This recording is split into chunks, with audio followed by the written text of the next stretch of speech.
ਹੁਣ ਕੀ ਦੇਸ਼ ਦੇ ਵਿੱਚ ਜੋ ਵਾਪਰ ਰਿਹਾ, ਦੇਸ਼ ਦੇ ਵਿੱਚ ਜੋ ਘਟਨਾਵਾਂ ਹੋ ਰਹੀਆਂ, ਉਹਨਾਂ ਨੂੰ ਕਵਰ ਕਰਨਾ ਇੱਕ ਪੱਤਰਕਾਰ ਦੇ ਤੌਰ ਤੇ ਗੁਨਾਹ ਵਾ? ਕੀ ਸਰਕਾਰ ਦੱਸੂਗੀ ਕਿ ਕਿਹੜੇ ਮਸਲਿਆਂ ਨੂੰ ਕਵਰ ਕਰਨਾ, ਕਿਹੜਿਆਂ ਨੂੰ ਨਹੀਂ ਕਰਨਾ? ਅਭਿਸ਼ਾਰ ਸ਼ਰਮਾ ਦੇਸ਼ ਦੇ ਨਾਮੀ ਨਿਊਜ਼ ਚੈਨਲਾਂ ਦੇ ਨਾਲ ਜੁੜੇ ਰਹੇ ਨੇ ਔਰ ਉਹ ਇੱਕ ਅਲੱਗਾ ਕਿਸਮ ਦਾ ਕੰਮ ਕਰਦੇ ਨੇ। ਉਹ ਸਰਕਾਰ ਦਾ ਜੇ ਇਹ ਨੇ ਪੁਰੰਜੇ ਗੁਹਾ ਠਕੁਰਤਾ, ਜਿਨ੍ਹਾਂ ਨੇ ਅੰਬਾਨੀਆਂ ਦੀ ਗੈਸ ਪਾਈਪ ਲਾਈਨ ਵਾਲੀ ਇਨਵੈਸਟੀਗੇਸ਼ਨ ਸਟੋਰੀ ਕੀਤੀ ਸੀ। ਜਦੋਂ ਕਿਸੇ ਅਖਬਾਰ ਨੇ ਛਾਪਣ ਤੋਂ ਉਹਨੂੰ ਮਨਾ ਕਰਤਾ, ਜਦੋਂ ਉਹਨੂੰ ਨਹੀਂ ਛਾਪਿਆ ਗਿਆ ਤਾਂ ਫਿਰ ਇਹਨਾਂ ਨੇ ਕਿਤਾਬਚੇ ਦੇ ਰੂਪ ਦੇ ਵਿੱਚ ਉਹਨੂੰ ਲਾਂਚ ਕਰ ਦਿੱਤਾ ਸੀ। ਇਹ ਉਹਨਾਂ ਦਾ ਕੰਮ ਕਰਨ ਦਾ ਮਿਆਰ ਆ। ਹੁਣ ਤੁਸੀਂ ਸਮਝ ਗਏ ਹੋਵੋਗੇ ਜੇ ਰਿਪੋਰਟਾਂ ਦੇ ਆਧਾਰ ਤੇ ਕਿਹਾ ਜਾ ਸਕਦਾ ਕਿ ਇੱਥੇ ਪੱਤਰਕਾਰਤਾ ਕਰਨੀ ਕਿਸੇ ਖਿੱਤੇ ਦੇ ਵਿੱਚ ਬਣੇ ਗ੍ਰਹਿ ਯੁੱਧ ਦੇ ਹਾਲਾਤਾਂ ਤੋਂ ਵੀ ਔਖੀ ਹੈ। ਇੱਕ ਟੈਰਰਿਸਟ ਵਾਂਗੂ ਉਹਨਾਂ ਦੇ ਨਾਲ ਟਰੀਟ ਕੀਤਾ ਜਾਵੇ ਤੇ ਉਹਨਾਂ ਨੂੰ ਕਿਹਾ ਜਾਵੇ ਕਿ ਹਾਂ ਤੂੰ 10 ਦਿੱਲੀ ਹਿੰਸਾ ਕਵਰ ਕੀਤੀ ਹੈ, ਤੂੰ ਕਿਸਾਨ ਅੰਦੋਲਨ ਕਵਰ ਕੀਤਾ ਹੈ। ਮਾਮਲਾ ਫੰਡਿੰਗ ਦਾ, ਦੋਸ਼ ਫੰਡਿੰਗ ਦੇ ਨੇ, ਜਾਂਚ ਫੰਡਿੰਗ ਨਹੀਂ ਹੋਣੀ ਚਾਹੀਦੀ ਹੈ। ਸਤਿ ਸ਼੍ਰੀ ਅਕਾਲ, ਤੁਸੀਂ ਜੁੜੇ ਹੋਏ ਹੋ ਪੰਜਾਬੀ ਰੇਡੀਓ USA ਦੇ ਨਾਲ ਤੇ ਪ੍ਰੋਗਰਾਮ ਸਪੈਸ਼ਲ ਰਿਪੋਰਟ ਦੇ ਵਿੱਚ ਤੁਹਾਡਾ ਸਾਰਿਆਂ ਦਾ ਸਵਾਗਤ ਹੈ। ਪ੍ਰੋਗਰਾਮ ਦੇ ਵਿੱਚ ਗੱਲਬਾਤ ਕਰਾਂਗੇ ਅੱਜ ਜਿਹੜੀ ਨਿਊਜ਼ ਕਲਿੱਕ ਨਾਮੀ ਇੱਕ ਵੈਬ ਮੀਡੀਆ ਪੋਰਟਲ ਹੈ ਜਿਹਦੇ ਛਾਪੇਮਾਰੀ ਕੀਤੀ ਗਈ, ਜਿਹਦੇ ਉੱਤੇ ਤੇ ਉਹਦੇ ਨਾਲ ਕੰਮ ਕਰਦੇ ਜਿਹੜੇ ਪੱਤਰਕਾਰ ਨੇ ਜਾਂ ਹੋਰ ਜਿਹੜਾ ਸਟਾਫ ਹੈ ਉਹਨਾਂ ਦੇ ਉੱਤੇ ਛਾਪੇਮਾਰੀ ਕੀਤੀ ਗਈ ਹੈ। ਔਰ ਖਾਸ ਗੱਲ ਇਹ ਹੈ ਕਿ ਇਸ ਮਾਮਲੇ ਦੇ ਵਿੱਚ UAPA ਦੀਆਂ ਧਾਰਾਵਾਂ ਦੇ ਤਹਿਤ ਜਿਹੜਾ ਮਾਮਲਾ ਵਾ, ਜਿਹੜਾ ਕੇਸ ਆ ਉਹ ਦਰਜ ਕਰ ਲਿਆ ਗਿਆ। ਦੋਸ਼ ਲੱਗ ਰਹੇ ਨੇ ਕਿ ਚਾਈਨਾ ਪੱਖੀ ਪ੍ਰੋਪੇਗੰਡਾ ਕਰਨ ਦੇ, ਕਿ ਇਹਨਾਂ ਲੋਕਾਂ ਨੇ ਫੰਡਿੰਗ ਲਈ ਹੈ ਤੇ ਉਸ ਤੋਂ ਬਾਅਦ ਚਾਈਨਾ ਪੱਖੀ, ਚੀਨ ਪੱਖੀ ਪ੍ਰੋਪੇਗੰਡਾ ਕੀਤਾ। ਇਸ ਰਿਪੋਰਟ ਦੇ ਵਿੱਚ ਇਹ ਮਾਮਲਾ ਕਦੋਂ ਦਾ ਹੈ, ਕਿਹੜੇ ਲੋਕ ਇਸ ਮਾਮਲੇ ਨਾਲ ਜੁੜੇ ਹੋਏ ਨੇ ਤੇ ਕਿਵੇਂ ਜਿਹੜੀ ਮੋਦੀ ਸਰਕਾਰ ਹੈ ਉਹ ਪੱਤਰਕਾਰਾਂ ਦੀ ਆਵਾਜ਼ ਨੂੰ ਸਮੇਂ ਪਿਛਲੇ ਲੰਬੇ ਸਮੇਂ ਤੋਂ ਦਬਾਉਣ ਦਾ ਯਤਨ ਕਰ ਰਹੀ ਹੈ। ਇਹਨਾਂ ਸਾਰੇ ਪਹਿਲੂਆਂ ਤੇ ਗੱਲਬਾਤ ਕਰਾਂਗੇ। ਪਹਿਲਾਂ ਸਮਝਦੇ ਹਾਂ ਕਿ ਪੂਰਾ ਮਾਮਲਾ ਕੀ ਹੈ ਤੇ ਕਿਹੜੇ ਪੱਤਰਕਾਰਾਂ ਉੱਤੇ ਛਾਪੇਮਾਰੀ ਕੀਤੀ ਹੈ ਤੇ ਉਸ ਤੋਂ ਬਾਅਦ ਅਹਿਮ ਗੱਲ ਇਹ ਹੈ ਕਿ ਉਹਨਾਂ ਤੋਂ ਪੁੱਛਿਆ ਕੀ ਗਿਆ, ਉਹਨਾਂ ਦੇ ਨਾਲ ਗੱਲਬਾਤ ਜਿਹੜੀ ਉਹ ਕੀ ਕੀਤੀ ਗਈ ਹੈ। ਤੇ ਇਹ ਬਿਲਕੁਲ ਉਸੇ ਤਰ੍ਹਾਂ ਹੀ ਦੇਖਿਆ ਜਾ ਰਿਹਾ ਇਸ ਪੂਰੇ ਮਾਮਲੇ ਨੂੰ ਜਿਵੇਂ ਮੋਦੀ ਸਰਕਾਰ ਬਾਕੀ ਪੱਤਰਕਾਰਾਂ ਦੇ ਨਾਲ ਜੋ ਬਿਹੇਵ ਕਰਦੀ ਹੈ, ਜੋ ਵਰਤਾਰਾ ਕਰਦੀ ਹੈ, ਜਿਹੜੇ ਲੋਕ ਉਹਨਾਂ ਦੀ ਹਾਮੀ ਦੇ ਵਿੱਚ ਹਾਮੀ ਨਹੀਂ ਮਿਲਾਉਂਦੇ, ਉਹਨਾਂ ਦੀ ਹਾਂ ਦੇ ਵਿੱਚ ਹਾਂ ਨਹੀਂ ਮਿਲਾਉਂਦੇ। ਗੱਲਬਾਤ ਦੀ ਸ਼ੁਰੂਆਤ ਕਰਦੇ ਹਾਂ, ਪ੍ਰੋਗਰਾਮ ਦੀ ਸ਼ੁਰੂਆਤ ਕਰਦੇ ਹਾਂ ਇਸੇ ਗੱਲਬਾਤ ਤੋਂ ਕਿ ਵਾਪਰਿਆ ਕੀ ਹੈ ਤੇ ਉਸ ਤੋਂ ਬਾਅਦ ਇੰਪੈਕਟ ਕੀ ਨੇ, ਪ੍ਰਭਾਵਿਤ ਕੌਣ ਹੋਇਆ, ਕਿਸ ਮਨਸ਼ਾ ਦੇ ਨਾਲ ਇਹ ਕੀਤਾ ਗਿਆ ਤੇ ਕਿਸ ਕਦਰ ਇਹ ਪਹਿਲਾਂ ਹੁੰਦਾ ਆ ਰਿਹਾ।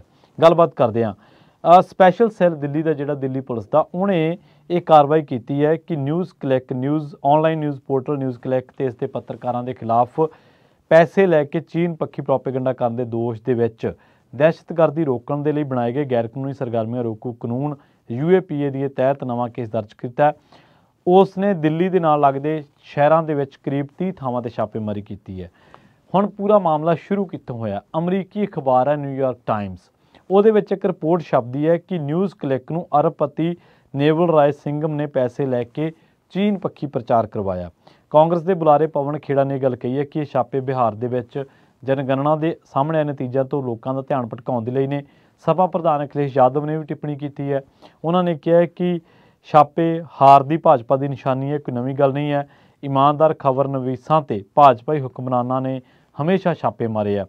ਆਮ ਆਦਮੀ ਪਾਰਟੀ ਦੀ ਤਰਜਮਾਨ ਪ੍ਰਿਯੰਕਾ ਕੱਕੜ ਆ, ਉਹਨੇ ਕਿਹਾ ਕਿ ਮੋਦੀ ਸਰਕਾਰ ਚੀਨ ਦੇ ਨਾਲ ਲੜਦੀ ਦਿਖਾਉਣ ਦੇ ਲਈ ਪੱਤਰਕਾਰਾਂ ਨੂੰ ਗ੍ਰਿਫਤਾਰ ਕਰ ਰਹੀ ਹੈ ਕਿਉਂਕਿ ਚੀਨ ਨੂੰ ਸਿੱਧਾ ਟੱਕਰਨ ਦੇ ਵਿੱਚ ਇਹਦੇ ਵਿੱਚ ਹੌਸਲਾ ਨਹੀਂ ਹੈ। ਹੁਣ ਇਹਦੇ ਨਾਲ ਜੁੜੇ ਜਿਹੜੇ ਲੋਕ ਨੇ ਉਰਮਲੇਸ਼ ਤੇ ਅਭਿਸ਼ਾਰ ਸ਼ਰਮਾ ਨੂੰ, ਉਹਨਾਂ ਨੂੰ ਲੋਧੀ ਰੋਡ ਤੇ ਜਿਹੜਾ ਸਪੈਸ਼ਲ ਸੈੱਲ ਦਾ ਆਫਿਸ ਆ ਉੱਥੇ ਲਿਜਾਇਆ ਗਿਆ ਤੇ ਲਿਸਟ ਦੇਖ ਕੇ 25 ਸਵਾਲ ਕੀਤੇ ਗਏ। ਇਹ ਸਵਾਲ ਦਿੱਲੀ ਵਿਦੇਸ਼ੀ ਦੌਰਿਆਂ ਦੇ ਬਾਬਤ, ਸ਼ਹੀਨ ਬਾਗ ਪ੍ਰੋਟੈਸਟ, ਦਿੱਲੀ ਦੀਆਂ ਬਰੂਹਾਂ ਤੇ ਹੋਏ ਕਿਸਾਨ ਅੰਦੋਲਨ ਤੇ ਹੋਰ ਮਾਮਲਿਆਂ ਦੇ ਨਾਲ ਸੰਬੰਧਿਤ ਸੀਗੇ। ਇਸੇ ਤਰ੍ਹਾਂ ਨਿਊਜ਼ ਕਲਿੱਕ ਦੇ ਜਿਹੜੇ ਐਡੀਟਰ ਇਨ ਚੀਫ ਨੇ ਪ੍ਰਬੀਰ ਪੁਰਕਾ ਸਥਿਆ, ਉਹਨਾਂ ਨੂੰ ਦਿੱਲੀ ਸਥਿਤ ਨਿਊਜ਼ ਕਲਿੱਕ ਦੇ ਦਫ਼ਤਰ ਤੋਂ ਚੁੱਕਿਆ ਗਿਆ। ਦਫ਼ਤਰ ਦੇ ਵਿੱਚ ਫੋਰੈਂਸਿਕ ਟੀਮ ਵੀ ਜਿਹੜੀ ਆ ਉਹ ਪੁੱਜੀ ਹੋਈ ਸੀ। ਇਸ ਤੋਂ ਬਾਅਦ ਇਹਨਾਂ ਨੇ ਇਹ ਗੱਲ ਕਹੀ ਹੈ ਕਿ ਪੱਤਰਕਾਰ ਅਭਿਸ਼ਾਰ ਸ਼ਰਮਾ ਨੂੰ ਨੋਇਡਾ ਐਕਸਟੈਂਸ਼ਨ ਦੇ ਸਥਿਤ ਉਹਦੇ ਘਰੋਂ ਚੁੱਕਿਆ ਗਿਆ ਤੇ ਉਹਦੇ ਮੋਬਾਈਲ ਫੋਨ ਤੇ ਲੈਪਟਾਪ ਜ਼ਬਤ ਕਰ ਲਏ ਗਏ ਤੇ ਇਸ ਤੋਂ ਪੁੱਛਗਿੱਛ ਤੋਂ ਬਾਅਦ ਦੋ ਪੱਤਰਕਾਰਾਂ ਪੁਰੰਜੇ ਗੁਹਾ ਠਕੁਰਤਾ ਤੇ ਅਭਿਸ਼ਾਰ ਸ਼ਰਮਾ ਨੂੰ ਘਰ ਜਾਣ ਦਿੱਤਾ ਗਿਆ। ਜਦੋਂ ਪੁਰੰਜੇ ਗੁਹਾ ਠਕੁਰਤਾ ਦੇ ਨਾਲ ਗੱਲਬਾਤ ਕੀਤੀ ਗਈ, ਤੁਹਾਨੂੰ ਵੀ ਦੱਸਦੇ ਹਾਂ ਕਿ ਪੁਰੰਜੇ ਗੁਹਾ ਠਕੁਰਤਾ ਕੌਣ ਹੈ, ਅਭਿਸ਼ਾਰ ਸ਼ਰਮਾ ਕੌਣ ਹੈ, ਸਾਰੇ ਲੋਕ ਜਿਹੜੇ ਇਹਦੇ ਨਾਲ ਜੁੜੇ ਹੋਏ ਨੇ ਉਹ ਕੌਣ ਨੇ ਤੇ ਚੀਨ ਪੱਖੀ ਪ੍ਰੋਪੇਗੰਡਾ ਜਿਹੜੀ ਗੱਲ ਆ ਉਹ ਨਿਕਲੀ ਕਿੱਥੋਂ? ਅਮਰੀਕੀ ਅਖਬਾਰ ਦੀ ਰਿਪੋਰਟ ਤੋਂ, ਜਿਸ ਦੇ ਵਿੱਚ ਕਿਹਾ ਗਿਆ ਕਿ ਜਿਹੜਾ ਇੱਕ ਉੱਥੋਂ ਦਾ ਕੋਈ ਅਰਬਪਤੀ ਹੈ ਨੇਵਲ ਰਾਏ ਸਿੰਘਮ, ਉਹਨੇ ਇਹ ਪੈਸੇ ਦਿੱਤੇ ਉਹਨਾਂ ਨੂੰ 33 करोड़ रुपए की गलबात जी वो सुनने आ रही है। ठकुरता कह रहे कि उन्होंने मैंने पूछा कि मैं न्यूज़ क्लिक का कर्मचारी हाँ, मैं उन्होंने दस्या कि मैं उत्थे सलाहकार हाँ, मैं कंसल्ट करदा।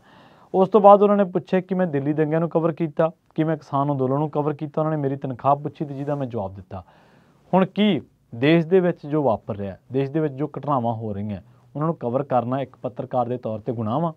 कि सरकार दसूगी कि किहड़े-किहड़े मसलिਆਂ ਨੂੰ कवर करना, किहड़े-किहड़े ਨੂੰ नहीं करना? और किसान अंदोलन जिहदे बारे पहलां ये फैलाया गया कि ये खालिस्तानियां ने इनू फंडिंग की है, फिर कहा गया कि पाकिस्तान स्पॉन्सर्ड है, फिर कहा गया कि यह चाइना स्पॉन्सर्ड है। जो सरकार के सारे हल्ले, सारे नैरेटिव, सारे बिरतांत दम तोड़ गए तो उस तो बाद आम लोग भी आउण लग पे। लोगों को पता लग्या कि किसान अंदोलन सिर्फ किसानां दा नहीं है, ये मजदूरां दा भी है, ये खपतकारां दा भी है, ये व्यापारियों का भी है। क्योंकि किसी वर्ग ने ये एलिमीनेट हो जाना वा, किसी वर्ग ते ज़्यादा बोझ पैना वा, किसी वर्ग नूं उहदी किरत दे भाव नहीं मिलने जो उहदी किरत दा हिस्सा नहीं मिलना। सो ये समाज के सारे वर्गां नूं आपस दे विच जोड़दा होया किसान अंदोलन जिहड़ा सीगा ओह इसे करके दिल्ली दीआं बरूहां ते लग्या सीगा, क्योंकि ये समाज की पैरवाई करदा सीगा। ते सरकार खुद जिहड़े लोकां नूं कहिंदी रही कि तुसीं पाकिस्तान स्पॉन्सर्ड आ, तुसीं चाइना स्पॉन्सर्ड आ, तुसीं खालिस्तानी है, उन्हां दे नाल बैठ के टेबल टॉक करदी रही। 1 2 5 नहीं 10 नहीं बल्कि कई टेबल टॉक की दौर आपां देखे चलते रहे। कि उस अंदोलन नूं कवर करना गुनाह वा? कि किसानी अंदोलन दे विच किसानां दा पक्ष रखना गुनाह वा? तुसीं जिहड़े लोकां नाल गलबात करदे रहे किसान आगूआं दे नाल, जिहड़े उन्हां नूं कवर करदे ने वो दोषी किवें हो गए? खैर आपां अगे चलदे हां। अभिशार शर्मा जो बाहर आए उन्होंने कहा कि दिल्ली पुलिस के स्पैशल सैल वालों 1 दिन की पुछगिछ तो बाद मैं घर परत्या, हर सवाल का जवाब दिता जाएगा, डरन की लोड़ नहीं है। मैं सत्ता दे विच बैठे लोगों तो सवाल करता रहांगा, खास करके उन्होंने जो सवालों तो डरते हैं। पिछे हटण का सवाल ही पैदा नहीं हुंदा। ये एक पत्रकार की, एक उस बंदे की बड़क है जिहड़ा बंदा अपनी खोज के आधार पर सरकार नूं सवाल करदा। और अभिशार शर्मा देश के नामी न्यूज़ चैनलों के नाल जुड़े रहे ने और वह एक अलहदा किस्म का काम करते हैं। वो सरकार का जे क्रिटिसिज्म करते हैं, सरकार की जे आलोचना करते हैं तो विद फैक्ट करते हैं। और उन्होंने जिहड़ियां रिपोर्टां हुंदियां ने उन्हां दे विच ठीक है उन्हों की जिहड़ी भाषा बड़ी तिखी हुंदी है तो चुभदी बड़ी है सरकार समर्थकां नूं, सरकार नूं भी हो सकता चुभदी होवे। इस तो बाद जिवें ही इस खबर का पसारा हुंदा वा प्रैस क्लब ऑफ इंडिया, पहले तो मैं साफ कर दें कि तुहानूं हैडर विच ये गल कही गई है कि जां लिखा गया कि 33 करोड़ रुपया लिया पत्रकारां ने ते की किसानी अंदोलन नूं कवर करना जां उहनूं जिहड़ा ओह एजेंसियां ने लिंक जोड़ते किसानी अंदोलन ते दिल्ली हिंसा की कवरेज दे नाल। ते पुरंजे गुहा ठकुरता ते अभिशार शर्मा तो जो पूछा गया वो यही है। अभिशार शर्मा ने अपनी बॉडी लैंग्वेज साफ कर दी है। और पुरंजे गुहा ठकुरता कौन है? पुरंजे गुहा ठकुरता पिछले 40 सालों तो 4 दहाकियां तो बिजनेस कवर कर रहे हैं, इकनॉमिक हालातों को कवर कर रहे हैं। उन्होंने नामी अदारियां दे नाल काम किया है। बिजनेस इंडिया तो लैके उन्होंने पायनियर टुडे तक काम किया होया पुरंजे गुहा ठकुरता तो इस वेले न्यूज़ क्लिक के नाल जुड़े हुए हैं। तो ये ने पुरंजे गुहा ठकुरता जिन्हों ने अंबानिया की गैस पाइपलाइन वाली इन्वैसटीगेशन स्टोरी की सी। जदों किसी अखबार ने छापण तो मना करता, जदों उन्होंने नहीं छापया गया तो फिर इन्होंने किताबचे के रूप के लॉन्च कर दिता सी। ये उन्हों का काम करन दा म्यार है। हुण तुसीं समझ गए होवोगे कि अभिशार शर्मा पुरंजे गुहा ठकुरता ते इन्हां लोकां तो पुछगिछ क्यों की गई है। खैर प्रैस क्लब ऑफ इंडिया ने इस मामले दे विच कहा कि पत्रकारां ते न्यूज़ क्लिक दे नाल जुड़े लोकां ते घरां उत्ते छापेमारी बेहद चिंताजनक है। हुण असीं इस रिपोर्ट दे विच उस दौर दे विच शामिल होवांगे कि पिछे सरकार ने कीता की है। इस मामले उत्ते नज़र बनाई हुई है। असीं पत्रकारां दे नाल खड़े हां ते सरकार तो मंग करदे हां। कुछ समय पहला इस न्यूज़ पोर्टल से चीन तो फंडिंग लैण के इल्जाम लगे सन तो ईडी ने मामला दर्ज करके जांच शुरू की सी। हुण तक इस मामले दे विच किसी नूं गिरफ्तार किए जाने की खबर नहीं है। दिल्ली पुलिस की प्रतिक्रिया का इंतजार है। जेकर बाहरली फंडिंग का मामला है तो तुहाडीआं एजेंसियां जिहड़ी फंडिंग इन्वैसटीगेशन के नाल जुड़ियां होईयां ने उन्हां तो जांच क्यों नहीं करवाई गई वो दावा क्यों नहीं कर रही। हुण कहा जाता कि मामला सब जुडिस है तो 2021 का जिहड़ियां धरावां UAPA लगाईयां गईयां ने उन्हां दा मतलब बनता है कि 2-3 साल तक किसी भी बंदे की रिहाई नहीं हो सकनी। और सब तो अहम गल कि जे मामला ऑलरेडी चल रहा है फिर UAP लाने का की मतलब सीगा। एक पत्रकार है वो किसी अदारे दे विच काम कर रहा है, ਇਹਦੇ ਨਾਲ ਉਹਨੂੰ ਕੀ ਫਰਕ ਪੈਂਦਾ ਵਾ ਕਿ ਉਹਦੀ ਫੰਡਿੰਗ ਕਿੱਥੋਂ ਆ ਰਹੀ ਹੈ। ਜੇਕਰ ਫੰਡਿੰਗ ਦਾ ਮਸਲਾ ਤੇ ਤੁਸੀਂ ਮੈਨੇਜਮੈਂਟ ਜਾਂ ਜਿਹੜਾ ਬੰਦਾ ਇਸ ਮਾਮਲੇ ਨਾਲ ਜੁੜਿਆ ਹੋਇਆ ਉਹਦੇ ਲੈਣ ਦੇਣ ਨਾਲ ਉਹਨਾਂ ਨੂੰ ਤਾਂ ਤੁਸੀਂ ਤਲਬ ਕਰ ਸਕਦੇ ਹੋ, ਪਰ ਪੱਤਰਕਾਰ ਦਾ ਤਾਂ ਕੋਈ ਕਸੂਰ ਨਹੀਂ ਨਾ, ਉਹ ਤਾਂ ਇੱਕ ਮੁਲਾਜ਼ਮ ਆ, ਉਹ ਤਾਂ ਇੱਕ ਕਰਿੰਦਾ ਵਾ ਉੱਥੇ ਕੰਮ ਕਰਦਾ, ਜਿਹਨੂੰ ਜਿਵੇਂ ਪਰੁੰਜੇ ਗੂਹਾ ਠਕੁਰਤਾ ਤੇ ਇੱਕ ਦੋ ਨੂੰ ਪੁੱਛਿਆ ਗਿਆ ਕਿ ਤੁਹਾਡੀ ਤਨਖਾਹ ਕਿੰਨੀ ਹੈ। ਜਿਵੇਂ ਆਪਾਂ ਕਿਸਾਨੀ ਅੰਦੋਲਨ ਦੀ ਗੱਲ ਕੀਤੀ ਹੈ, ਦਿੱਲੀ ਹਿੰਸਾ ਨੂੰ ਤੁਸੀਂ ਕਵਰ ਕੀਤਾ ਵਾ, ਤੇ ਇਸ ਮਾਮਲੇ ਦੇ ਵਿੱਚ ਇੱਕ ਲਿੰਕ ਹੋਰ ਜੁੜਦਾ ਵਾ, ਉਹ ਇਹ ਹੈ ਕਿ ਜਿਹੜੇ ਅਨੁਰਾਗ ਠਾਕੁਰ ਨੇ ਉਹਨਾਂ ਨੇ ਇਹ ਗੱਲ ਕਹੀ ਹੈ ਕਿ ਏਜੰਸੀਆਂ ਆਪਣਾ ਕੰਮ ਕਰ ਰਹੀਆਂ ਵਾ ਤੇ ਜੋ ਵੀ ਹੋਊਗਾ ਕਾਨੂੰਨ ਦੇ ਦਾਇਰੇ ਦੇ ਵਿੱਚ ਹੋਊਗਾ। ਇਹ ਉਹੀ ਸ਼ਖਸ ਹੈ ਜਿਹਨੇ ਦੇਸ਼ ਕੇ ਗੱਦਾरों को गोली मारो डैश को ਦਾ ਨਾਰਾ ਲਾਇਆ ਸੀ ਦਿੱਲੀ ਹਿੰਸਾ ਤੋਂ ਠੀਕ ਪਹਿਲਾਂ, ਤੇ ਉਸ ਤੋਂ ਬਾਅਦ ਦਿੱਲੀ ਹਿੰਸਾ ਹੋਈ ਸੀ। ਨਿਊਜ਼ ਕਲਿੱਕ ਤੇ ਕਈ ਹੋਰਨਾਂ ਨਾਮੀ ਅਦਾਰਿਆਂ ਦੇ ਪੱਤਰਕਾਰਾਂ ਨੇ ਜਦੋਂ ਗਰਾਊਂਡ ਤੇ ਉਹਨੂੰ ਕਵਰ ਕੀਤਾ ਸੀ ਤਾਂ ਉਦੋਂ ਉਹਨਾਂ ਦੇ ਉੱਤੇ ਪਰਚੇ ਦਰਜ ਕੀਤੇ ਗਏ ਸਨ। ਤਾਂ ਦਿੱਲੀ ਹਿੰਸਾ ਤੋਂ ਪਹਿਲਾਂ ਇਹ ਦੋਸ਼ ਲੱਗਦੇ ਰਹੇ ਕਿ ਲੋਕਾਂ ਨੇ, ਸਿਆਸੀ ਲੋਕਾਂ ਨੇ ਸਟੇਜਾਂ ਦੇ ਉੱਤੋਂ ਇਹ ਹਿੰਸਾ ਨੂੰ ਪ੍ਰਵੋਕ ਕੀਤਾ। ਖੈਰ ਆਪਾਂ ਅੱਗੇ ਚੱਲਦੇ ਹਾਂ। ਮਾਮਲਾ 2021 ਦਾ ਤੇ ਜਿਹੜੀਆਂ ਧਰਾਵਾਂ UAPA ਲਗਾਈਆਂ ਗਈਆਂ ਉਹਨਾਂ ਦਾ ਮਤਲਬ ਬਣਦਾ ਕਿ ਹੁਣ 2-3 ਸਾਲ ਇਹਨਾਂ ਨੂੰ ਹਰਾਸ ਕਰਨ ਦੀ ਜਿਹੜੀ ਗੱਲ ਹੈ, ਇਹ ਇੱਕ ਤਰੀਕੇ ਨਾਲ ਪੱਤਰਕਾਰਾਂ ਨੂੰ ਸੱਦਣਾ ਤੇ ਉਹਨਾਂ ਨੂੰ ਘੰਟਿਆਂ ਬੱਧੀ ਆਪਣੇ ਜਿਹੜੇ ਇਨਵੈਸਟੀਗੇਸ਼ਨ ਵਾਲੇ ਸੈਂਟਰ ਨੇ ਜਾਂ ਜਿੱਥੇ ਵੀ ਬਿਠਾਈ ਰੱਖਣਾ, ਉਹਨਾਂ ਨੂੰ ਹਰਾਸ ਕਰਨਾ। ਤੇ ਇੱਥੇ ਇਹਦਾ ਗੱਲ ਦੱਸਦੇ ਚੱਲੀਏ ਕਿ ਇਹ ਸਰਕਾਰ ਦਾ ਪਹਿਲਾ ਮਾਮਲਾ ਨਹੀਂ ਹੈ। ਤੁਹਾਨੂੰ ਯਾਦ ਹੋਣਾ ਭੀਮਾ ਕੋਰੇਗਾਂਵ ਮਾਮਲੇ ਦੇ ਵਿੱਚ ਸਟੇਨ ਸਵਾਮੀ ਵਰਗੇ ਲੋਕ, ਵਰਵਰਾ ਰਾਓ ਵਰਗੇ ਜਿਹੜੇ ਉਮਰ ਦਰਾਜ਼ ਲੋਕ ਨੇ ਉਹਨਾਂ ਨੂੰ ਰੱਖਿਆ ਗਿਆ, ਤੇ ਰੋਨਾ ਵਿਲਸਨ ਵਰਗੇ ਜਿਹੜੇ ਲੋਕ ਨੇ ਉਹਨਾਂ ਦੇ ਲੈਪਟਾਪ ਦੇ ਵਿੱਚ ਇਹ ਗੱਲ ਸਾਬਿਤ ਹੋ ਗਈ ਕਿ ਫਾਈਲਾਂ ਨੂੰ ਇੰਜੈਕਟ ਕੀਤਾ ਗਿਆ ਸੀ, ਪਰ ਕਿਤੇ ਸੁਣਵਾਈ ਹੋਈ। ਤੁਹਾਨੂੰ ਲੱਗਦਾ ਕਿ ਇੱਥੇ ਦੇਸ਼ ਦੇ ਵਿੱਚ ਜਿਵੇਂ ਅਨੁਰਾਗ ਠਾਕੁਰ ਕਹਿੰਦੇ ਆ ਕਿ ਕਾਨੂੰਨ ਕੰਮ ਕਰ ਰਿਹਾ, ਕਾਨੂੰਨ ਕੰਮ ਕਰ ਰਿਹਾ ਤੇ ਕਾਨੂੰਨ ਨੂੰ ਕੰਮ ਕਰਨ ਦੇਣਾ ਇੱਕ ਅਲੱਗ ਗੱਲ ਹੈ। ਕਾਨੂੰਨ ਦੇ ਮੁਤਾਬਿਕ ਤਾਂ ਫਿਰ ਇਹ ਵੀ ਹੈ ਨਾ ਕਿ ਏਜੰਸੀਆਂ ਨੇ ਦੋਸ਼ ਤਹਿਤ ਬੰਦਾ ਫੜਿਆ ਵਾ ਤੇ ਉਸ ਤੋਂ ਬਾਅਦ ਉਹਦੇ ਵੀ ਤਾਂ ਹੱਕ ਹਕੂਕ ਨੇ, ਫਿਰ ਉਹਨਾਂ ਨੂੰ ਬਾਹਰ ਕਿਉਂ ਨਹੀਂ ਕੱਢਿਆ ਜਾਂਦਾ? ਕਿ ਮਾੜੇ ਮੋਟੇ ਮਾਮਲੇ ਦੇ ਵਿੱਚ ਜਾਂ ਮੁੱਢਲੀ ਇਨਵੈਸਟੀਗੇਸ਼ਨ ਦੇ ਵਿੱਚ ਸਰਕਾਰਾਂ ਤੈਅ ਕਰ ਲੈਂਦੀਆਂ ਕਿ UAPA ਠੋਕ ਦੇਣਾ ਵਾ। ਖੈਰ ਹੁਣ ਅੱਗੇ ਆ, ਇਹਨਾਂ ਦੋਸ਼ਾਂ ਨੂੰ ਕੌਮਾਂਤਰੀ ਏਜੰਸੀ ਨੇ ਕਿਹਾ ਕਿ ਉਹਨਾਂ ਦੇ ਲੈਪਟਾਪ, ਮੈਂ ਰੋਨਾ ਵਿਲਸਨ ਦੀ ਗੱਲ ਕਰ ਰਿਹਾ ਵਾਂ, ਕਿ ਫਾਈਲਾਂ ਇੰਜੈਕਟ ਕੀਤੀਆਂ ਗਈਆਂ, ਤੇ ਇਹਨਾਂ ਦੋਸ਼ਾਂ ਨੂੰ ਕਦੇ ਵੀ ਕਿਸੇ ਨੇ ਨਕਾਰਿਆ ਨਹੀਂ ਕਿ ਫਾਈਲਾਂ ਇੰਜੈਕਟ ਕੀਤੀਆਂ ਗਈਆਂ ਸਨ। ਇਹ ਲੋਕ ਜੇਲ੍ਹਾਂ ਦੇ ਵਿੱਚ ਨੇ ਤੇ ਕਿਉਂ ਇਹਨਾਂ ਦੀ ਗੱਲ ਸੁਣੀ ਨਹੀਂ ਜਾ ਰਹੀ ਕਿ ਲੋਕਾਂ ਨੂੰ ਅਸਲੀਅਤ ਦੱਸਣਾ, ਸਰਕਾਰ ਦੇ ਕੰਮਾਂ ਨੂੰ ਕ੍ਰਿਟਿਸਿਜ਼ਮ ਕਰਨਾ ਗੁਨਾਹ ਵਾ। ਤੁਸੀਂ ਆਪਣੇ ਆਪ ਨੂੰ ਡੈਮੋਕ੍ਰੇਸੀ ਕਲੇਮ ਕਰਦੇ ਹੋ ਤੇ ਜੇਕਰ ਕਰਦੇ ਹੋ ਤਾਂ ਸਿਰਫ ਇਹ ਕਹਿਣ ਨਾਲ ਨਹੀਂ ਹੁੰਦੀ, ਇਹ ਲਾਗੂ ਕਰਨ ਨਾਲ ਹੁੰਦੀ ਹੈ। ਐਡੀਟਰ ਗਿਲਡ ਦਾ ਮਾਮਲਾ ਦੇਖ ਲਓ ਤੁਸੀਂ, ਪਿਛਲੇ ਦਿਨਾਂ ਦੇ ਵਿੱਚ ਉਹ ਮਣੀਪੁਰ ਦੇ ਵਿੱਚ ਗਏ, ਬਕਾਇਦਾ ਉਹਨਾਂ ਨੂੰ ਸੱਦਿਆ ਗਿਆ, ਉਹਨਾਂ ਨੂੰ ਕਿਹਾ ਗਿਆ ਕਿ ਤੁਸੀਂ ਇੱਥੋਂ ਦੇ ਹਾਲਾਤਾਂ ਬਾਰੇ ਰਿਪੋਰਟਿੰਗ ਕਰੋ।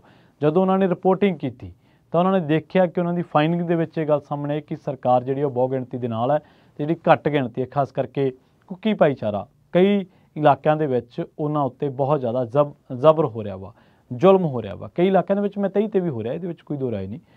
ਤਾਂ ਸਰਕਾਰ ਨੇ ਕਿਹਾ, ਉੱਥੋਂ ਦੀ N ਬੀਰੇਨ ਸਿੰਘ ਮੁੱਖ ਮੰਤਰੀ ਨੇ ਜਿਹੜੇ ਕਿ ਭਾਜਪਾ ਤੋਂ ਨੇ, ਉਹਨਾਂ ਨੇ ਕਿਹਾ ਕਿ ਇਹ ਜਿਹੜੀ ਰਿਪੋਰਟ ਹੈ, ਇਹ ਜਿਹੜੇ ਐਡੀਟਰ ਗਿਲਡ ਵਾਲੇ ਪੱਤਰਕਾਰ ਆ ਉਹਨਾਂ ਦੇ ਵਿੱਚ ਬੜੇ ਵੱਡੇ ਤੇ ਬੜੇ ਸੀਨੀਅਰ ਪੱਤਰਕਾਰ ਸੀਗੇ, ਤਾਂ ਇਹ ਦੇਸ਼ ਧਰੋਹੀ ਨੇ। ਕਿ ਇੱਕ ਖਿੱਤੇ ਦੇ ਵਿੱਚ ਫੈਲੀ ਹਿੰਸਾ ਨੂੰ ਰਿਪੋਰਟ ਕਰਨਾ ਦੇਸ਼ ਧਰੋਹ ਹੈ? ਤੇ ਜਿਹੜੇ ਜੇਕਰ ਇਹ ਦੇਸ਼ ਧਰੋਹੀ ਨੇ ਤੇ ਜਿਹੜੇ ਉੱਥੇ ਘੱਟ ਗਿਣਤੀਆਂ ਦਾ ਸਾਹਮਣੇ ਖੜ ਕੇ ਘਾਣ ਕਰਵਾ ਰਹੇ ਨੇ, ਉਹ ਕੌਣ ਨੇ? ਜਿਹੜੇ ਲੋਕ ਔਰਤਾਂ ਨੂੰ ਨੰਗੀਆਂ ਕਰਕੇ ਉਹਨਾਂ ਦੀ ਵੀਡੀਓ ਬਣਾ ਰਹੇ ਨੇ, ਉਹਨਾਂ ਨੂੰ ਬੇਪਤ ਕਰ ਰਹੇ ਨੇ, ਉਹ ਕੌਣ ਨੇ ਫਿਰ? ਤੇ ਜਿਹੜੇ ਲੋਕ ਉਹਨਾਂ ਨੂੰ ਸ਼ੈਲਟ ਕਰ ਰਹੇ ਨੇ, ਜਿਹੜੇ ਲੋਕਾਂ ਦੇ ਸਿਸਟਮ ਕੰਟਰੋਲ ਦੇ ਵਿੱਚ ਹੈ ਤੇ ਉੱਥੇ ਹਿੰਸਾ ਹੋ ਰਹੀ ਹੈ, ਘਾਣ ਹੋ ਰਿਹਾ ਇਨਸਾਨੀਅਤ ਦਾ, ਇਨਸਾਨੀ ਕਦਰਾਂ ਕੀਮਤਾਂ ਦਾ, ਉਹ ਕੌਣ ਨੇ? ਖੈਰ, ਤੇ ਉਸ ਤੋਂ ਬਾਅਦ ਜੇਕਰ ਮਾਮਲਾ ਵਿਚਾਰ ਅਧੀਨ ਹੈ ਤਾਂ ਇੰਨੀ ਕਾਹਲ ਕਿਉਂ ਹੈ? ਕਿਉਂ ਇੰਨੀਆਂ ਸਖਤ ਤੁਸੀਂ ਧਾਰਾਵਾਂ ਲਗਾਈਆਂ ਗਈਆਂ? ਔਰ ਜਿਹੜੀ ਅਬਸਾਰ ਸ਼ਰਮਾ ਦੀ ਮੈਂ ਗੱਲ ਕੀਤੀ ਸੀ ਉਹ ਇਹ ਹੈ ਕਿ ਪਿਛਲੇ ਲੰਬੇ ਸਮੇਂ ਤੋਂ ਜਿਹੜੇ ਲੋਕ ਸਰਕਾਰ ਦੇ ਵਿਰੁੱਧ ਆਵਾਜ਼ ਚੁੱਕਦੇ ਸੀ ਜਾਂ ਬਾਗੀ ਸੁਰਾਂ ਰੱਖਦੇ ਸੀ ਜਾਂ ਆਪਣੀ ਰਿਪੋਰਟਿੰਗ ਦੇ ਨਾਲ ਸਰਕਾਰ ਨੂੰ ਘੇਰਦੇ ਸੀ, ਚਾਹੇ ਉਹ ਰਵੀਸ਼ ਕੁਮਾਰ ਹੋਵੇ, NDTV ਨੂੰ ਟੇਕ ਓਵਰ ਕੀਤਾ ਗਿਆ। ਰਮੇਸ਼ ਕੁਮਾਰ ਨੇ ਅਖਲਾਕੀ ਤੌਰ ਤੇ ਕਹਿਤਾ ਕਿ ਮੈਂ ਇੱਥੇ ਹੁਣ ਰਹਿਣ ਦਾ ਬਣਦਾ ਨਹੀਂ ਮੇਰਾ ਕੋਈ ਹਿਸਾਬ ਕਿਤਾਬ। ਉਸ ਤੋਂ ਬਾਅਦ ਅਜੀਤ ਅੰਜਮ ਦੇਖ ਲਓ ਤੁਸੀਂ, ਔਰ ਅਬਸਾਰ ਸ਼ਰਮਾ, ਔਰ ਇਹ ਉਹ ਲੋਕ ਨੇ ਜਿਨ੍ਹਾਂ ਨੂੰ ਮੇਨ ਸਟ੍ਰੀਮ ਮੀਡੀਆ ਦੇ ਵਿੱਚੋਂ ਕਢਵਾਇਆ ਗਿਆ ਤੇ ਬਾਅਦ ਦੇ ਵਿੱਚ ਇਹਨਾਂ ਨੇ ਆਪਣੇ ਅਦਾਰੇ ਸ਼ੁਰੂ ਕੀਤੇ। ਤੇ ਜਦੋਂ ਇਹਨਾਂ ਨੇ ਅਦਾਰੇ ਸ਼ੁਰੂ ਕੀਤੇ ਤੇ ਆਪਣੇ ਪੱਧਰ ਤੇ ਅੱਜ ਕੱਲ੍ਹ ਇਹਨਾਂ ਲੋਕਾਂ ਦੇ ਨਾਲ ਮਿਲੀਅਨਸ ਸਬਸਕ੍ਰਾਈਬਰਸ ਨੇ, ਇਹਨਾਂ ਦੇ ਮਿਲੀਅਨਸ, ਔਰ ਇਹਨਾਂ ਨੂੰ ਲੱਖਾਂ ਲੋਕ ਹਰ ਰੋਜ਼ ਦੇਖਦੇ ਆ। ਪਰ ਹੁਣ ਇਹਨਾਂ ਨੇ ਆਪਣੇ ਪੱਧਰ ਤੇ ਜਦੋਂ ਪਲੇਟਫਾਰਮ ਉਸਾਰ ਲਏ ਤਾਂ ਤੁਸੀਂ ਉਹਨਾਂ ਨੂੰ ਵੀ ਕੰਮ ਨਹੀਂ ਕਰਨ ਦੇ ਰਹੇ। ਗੁਨਾਹ ਸਿਰਫ ਇਹੀ ਹੈ ਕਿ ਉਹ ਤੁਹਾਡੀ ਹਾਂ ਦੇ ਵਿੱਚ ਹਾਂ ਨਹੀਂ ਮਿਲਾ ਰਹੇ, ਤੁਸੀਂ ਝੁਕਣ ਨੂੰ ਕਹਿ ਰਹੇ ਹੋ ਤੇ ਉਹ ਲੜ ਰਹੇ ਨੇ। ਤੇ ਪੁਰੰਜੇ ਗੁਹਾ ਠਕੁਰਤਾ ਦੇ ਮਾਮਲੇ ਦੇ ਵਿੱਚ ਤਾਂ ਆਪਾਂ ਪਹਿਲਾਂ ਹੀ ਦੱਸ ਚੁੱਕੇ ਹਾਂ ਤੁਹਾਨੂੰ। ਤੁਹਾਡੀ ਸਿਆਸੀ ਵਿਰੋਧੀ ਤਾਂ ਪਹਿਲਾਂ ਹੀ ਕਹਿ ਰਹੇ ਨੇ ਕਿ ਤੁਸੀਂ ਚੀਨ ਦੇ ਮਾਮਲੇ ਤੇ ਕਦੇ ਵੀ ਸਿੱਧਾ ਜਵਾਬ ਨਹੀਂ ਦਿੱਤਾ ਤੇ ਤੁਸੀਂ ਉਹਨਾਂ ਸਵਾਲਾਂ ਤੋਂ ਲਗਾਤਾਰ ਭੱਜਦੇ ਹੋ। ਸਬਰੀਨਾ ਸਦੀਕੀ ਦਾ ਮਾਮਲਾ ਦੇਖ ਲਓ। ਮੋਦੀ ਸਾਹਿਬ ਜਦੋਂ ਅਮਰੀਕਾ ਆਏ ਸੀਗੇ ਤੇ ਅਮਰੀਕਾ ਦੇ ਵਿੱਚ ਉਹਨਾਂ ਨੂੰ ਮਿਨੋਰਟੀ ਦੇ ਬਾਰੇ ਸਵਾਲ ਕਰ ਲਿਆ ਗਿਆ।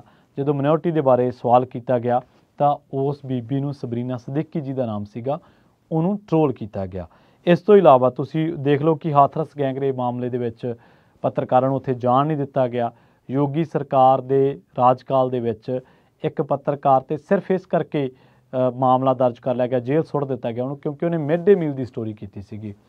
ਇੱਥੋਂ ਵੀ ਅਗਲੀ ਗੱਲ ਹੈ ਕਿ ਜਦੋਂ ਇੱਕ ਮਾਮਲਾ ਅਦਾਲਤ ਦੇ ਵਿੱਚ ਚੱਲ ਰਿਹਾ, ਸਬ ਜੁਡੀਸ ਹੈ ਜਦੋਂ, ਤੇ ਉਦੋਂ ਤੁਸੀਂ ਪੱਤਰਕਾਰਾਂ ਤੇ UAPA ਠੋਕ ਦਿਓਗੇ ਤਾਂ ਤੁਸੀਂ ਕਹਿੰਦੇ ਹੋ ਕਿ ਉਹ ਤੁਹਾਡੀ ਆਲੋਚਨਾ ਵੀ ਨਾ ਹੋਵੇ ਤੇ ਹੋ ਜਾਊਗਾ।